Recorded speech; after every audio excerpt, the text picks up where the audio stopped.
Welcome to TV Tuesday. My name is France Morissette from BeyondThePeel.net. Thanks for joining us.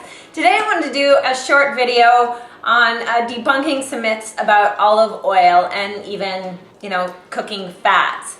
Now, a lot of people think that canola oil, margarine made from canola oil, is a healthy fat, and who can blame you?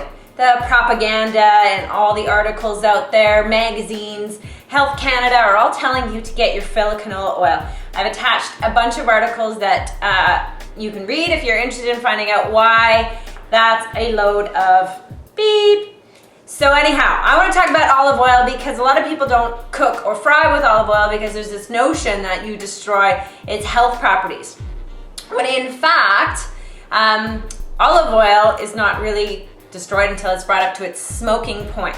So this is really interesting. I got a book from my sister-in-law a couple years ago called What Einstein Told His Cook by Robert L. Woolk. Really interesting, described as the Martha Stewart with a PhD. And he goes on to talk about all kinds of food science, why things work, the difference between regular cocoa and Dutch processed, the alkaline levels, baking soda, everything. And so I was reading a section about cooking oils and the smoke point, and I thought it was really interesting. So I did some research, and when you think about it, it makes a lot of sense.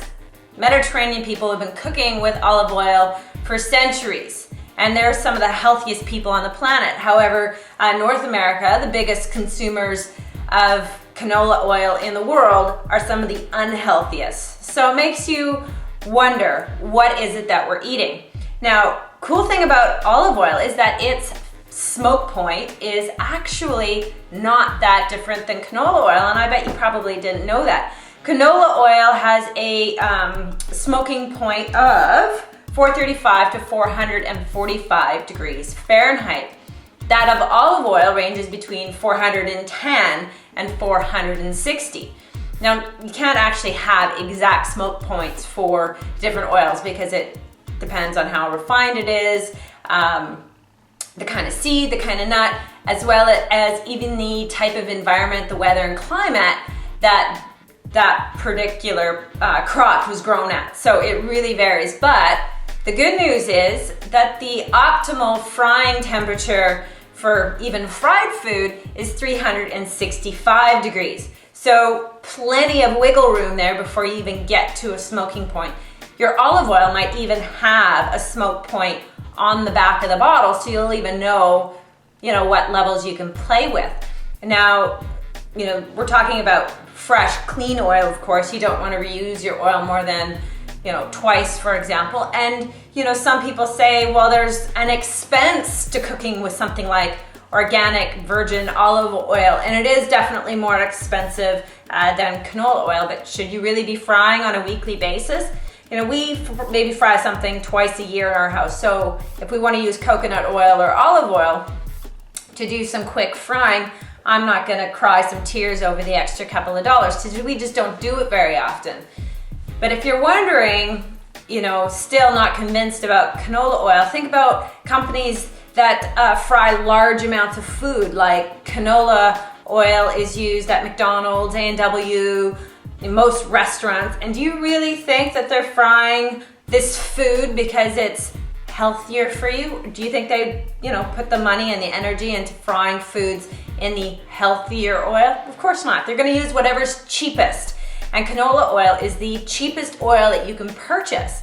And I think as time goes on, I think we're going to find a lot of really interesting research and material. And there's some of it's already starting to come out over the last 10-15 years, but common sense says Mediterraneans, the French, have been using it for ages, and they're some of the healthiest people out there, so it gives you something to think about.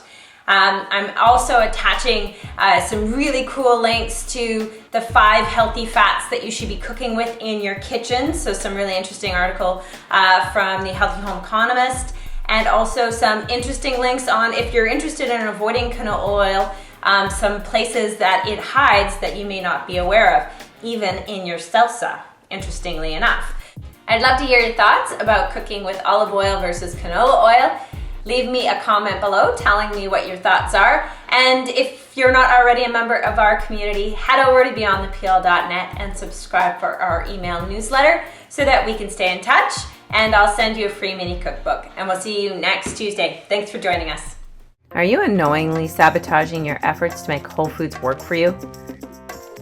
I'll show you the 3 keys to making Whole Foods work for you and your family. Go to WholeFoodJumpstart.com to get access to the free video series.